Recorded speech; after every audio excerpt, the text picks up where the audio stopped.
আজকের কবিতা সুরঞ্জনা, কবি জীবনানন্দ দাশ।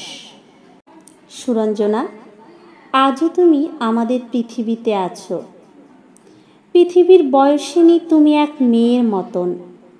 কালো চোখ মেলে ওই নীলিমা দেখেছ? গ্রিক, হিন্দু, ফিনিশীয় নিয়মের রূঢ় আয়োজন। শুনেছ ফেনিল শব্দে তিলোত্তমা নগরীর গায়ে? কি চেয়েছে, কি পেয়েছে, গিয়েছে হারায়ে। বয়স বেড়েছে ঢের নরনারীদের, ঈষৎ নিভেছে সূর্য নক্ষত্রের আলো। তবুও সমুদ্র নীল, ঝিনুকের গায়ে আলপনা। একটি পাখির গান কীরকম ভালো। মানুষ কাউকে চায়, তার সেই নিহত উজ্জ্বল ঈশ্বরের পরিবর্তে অন্য কোনো সাধনার ফল।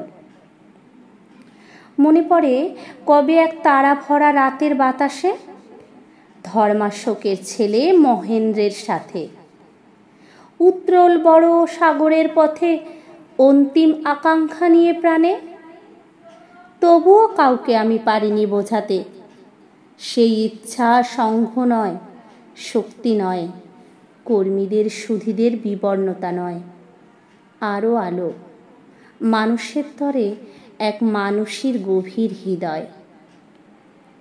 যেন সব অন্ধকার সমুদ্রের ক্লান্ত নাবিকেরা মক্ষিকার গুঞ্জনের মতো এক বিহবল বাতাসে ভূমধ্য সাগর লীন দূর এক সভ্যতার থেকে আজকের নব সভ্যতায় ফিরে আসে।